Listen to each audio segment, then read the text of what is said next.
Welcome to another edition of Coffee and Comics. Today I'm your host, Jay Wheeler, and as always, I have the best mug in the world right here. It's full of water this time. I made sure it's new water so it won't taste old. Alright, so today we're going to talk about some movies that are coming up because it is apparently officially summer now. Doesn't look like summer out there, but it is summer nonetheless. So, we're going to talk about, let's see here, we're going to talk about Wolverine, talk about Spiderman, we're going to talk about this guy right here. And first thing we're going to talk about is everyone is going freaking nuts over how Superman in the beginning of the movie has a beard and then doesn't have a beard at the end. And they're wondering, how does he shave? What does he use? Does he use a kryptonite blade? Does he use this? Da, da, da, all that kind of stuff. First of all, people, calm down. Okay, why are we worried about this? I mean, there are other things in this movie besides Superman having a beard and how he shaves it off. Okay, other things, more importantly. Plus, I will tell you how he probably shaves, which probably won't be in the movie, but I'm pretty sure this is how he shaves if he actually was a real person. By the way, fictional character. Remember, if you ever seen the animated movie, the DC Direct movie, Superman Doomsday, the clone of him goes into a salon, takes a little mirror, and then looks at it and dials his heat vision down to like the smallest laser, not like really laser, but the smallest beam, and bounces it off of it and just like shaves. Then it like he burns the thing, the mind control that Luthor had, out of his forehead. Now, what I'm saying, why I brought this up, is that he would use the minimal laser and just like burn it off all down, kind of like a razor, but it's not. He's just burning it off because he can do that because he's Kryptonian and it wouldn't hurt him. That's how I think he would shave. Because number one, he has mirror there, and then uses the laser to bounce off the mirror here, and then just normally shaves like a human being. Or he can wear some blue kryptonite and then just basically shave like a normal person. So, I mean, come on, guys. Let's not focus. Let's not focus all of our, intrigueness or angerness, or I'm putting ness at the end of every word. Ness. Let's not focus on that. Focus on there is a lot. Let's focus on how there's a lot of stuff writing on this movie. I mean, we have not had a good Superman movie since Christopher Reeves. Superman 2, because 3 and 4 were not really that good. And Returns, no. See, that's what you get when you get a artsy kind of film director to make a Superman movie. You get this stalkerish, artsy kind of Superman. Now, granted, Brandon Routh was a good Superman, but the script was kind of artsy and was like, no, Superman would do none of this kind of thing. So I just hope that this movie, that all the previews that they're showing, is not all the scenes that we've already seen. I'm hoping that this movie will be as great as it looks. Because if it's not, that's it. I think that DC will. I don't think there'll be any more movies for DC. If this goes downhill, I don't think DC is going to make any movies.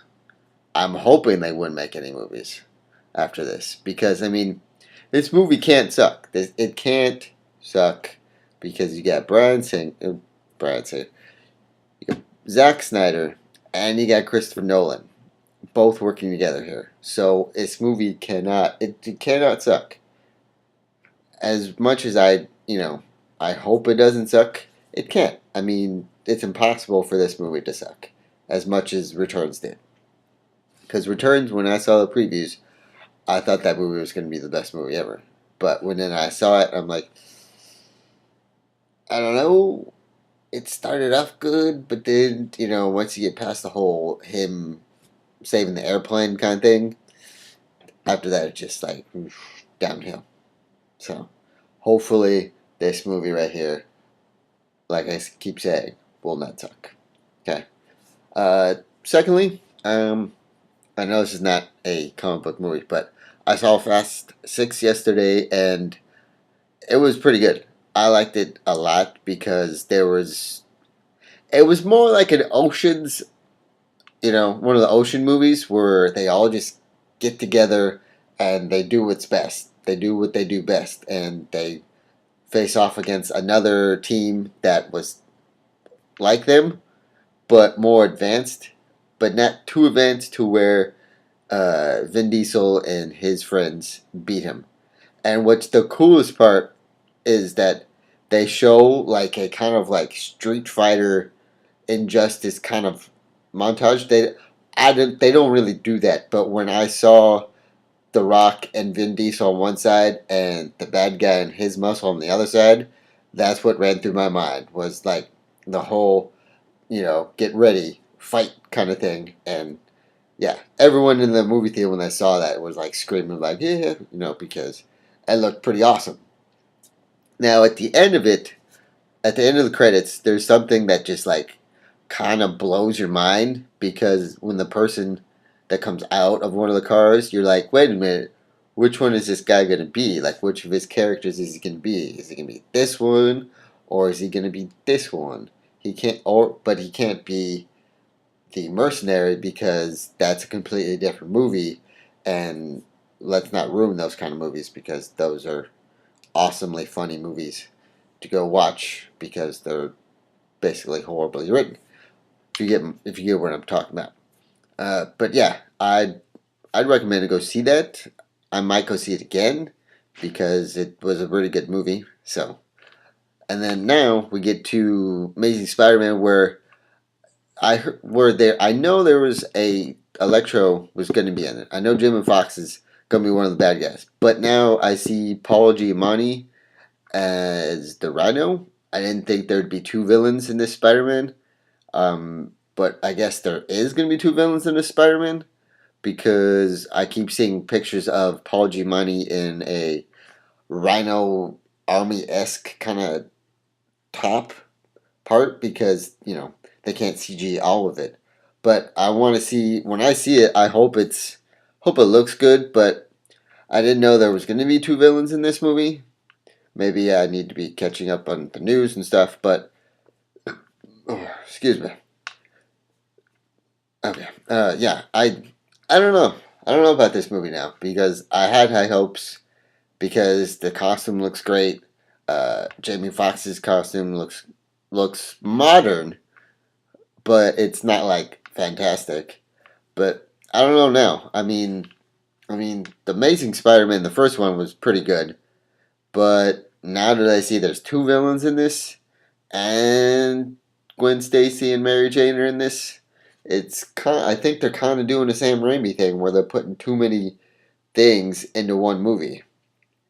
Now, granted, look what happened to Spider-Man 3, where they put Sandman, Hobgoblin, Green Goblin, and then Venom all in one movie. Oh, and the Black Suit all in one movie. It didn't turn out very well.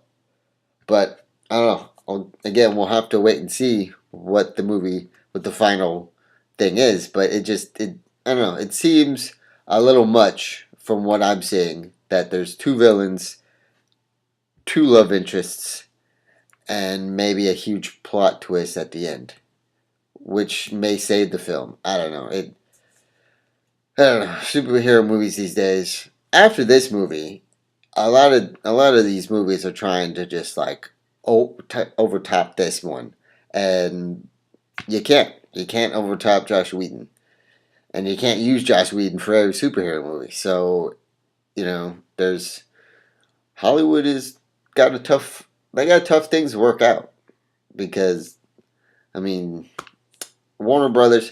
Warner Brothers is trying to get somewhere with this movie, and they're trying to get somewhere with making, keeps talks. That's words.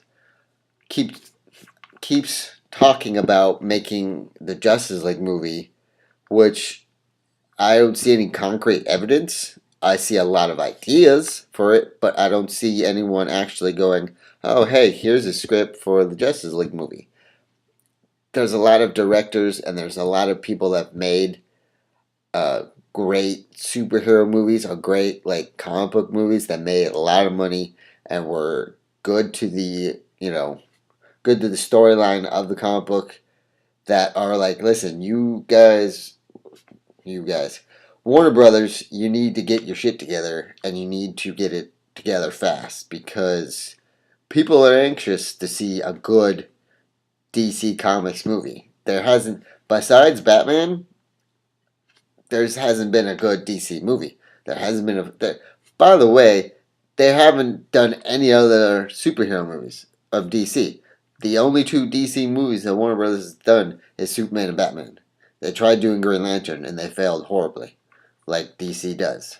So, I mean, why don't we focus on like doing a Flash movie, or focus on doing Wonder Woman or Aquaman or just any of the other DC characters? Because I mean, there's nothing. I mean, DC really has nothing. Marvel has, as soon as Iron Man came out, Marvel was like, listen, we're done. We've pretty much taken over. So if you're a DC fan, I feel sorry for you, because I feel sorry for myself, because I'm a DC fan, but I'm also a Marvel fan, but more DC. But nowadays it's starting to like, my DC love is starting to decline. So I don't know. It just hurts sometimes seeing. So I really hope that this movie does really well. I really hope so, because there's a lot of writing on this movie. A lot of writing on this movie. So who knows? And boy, if my script that me and my friend Casey Crowell wrote, Man of Steel, actually was being made, I'd probably may possibly died of stress, because that'd be a lot of stress if I was the one that wrote that movie. So, also quickly, Wolverine. Wolverine, I don't know. Hugh Jackman is perfect for Wolverine, but there's, I mean, I've seen the previews and the previews look really good, but is he gonna? They're also talking about him being in X-Men Futures Past, so it's kind of like a balancing act of like, do I go see Wolverine and see his story, and then go see him in X-Men Futures Past, where it takes place like back back in time, or do I go see this movie first and then see this movie, because it'll probably make more sense? I don't know. That's just my thought, but all in all, it looks good, and Hugh Jackman, of course, plays a very good Wolverine. So I mean, it's going to be a good summer, because, Superman, Wolverine, Thor's in October, but still, it's a superhero movie, so I mean, it's going to be a good summer. That's mainly what I'm trying to say, but I'm also trying to say that I hope Superman is really good, because oh boy. But, alright, so, no new comics this week. There will be new comics next time. I just wanted to get this stuff off my chest and out of my brain. So thank you for listening. Hope you have a good day, and please keep reading comic books and watching the show. Goodbye.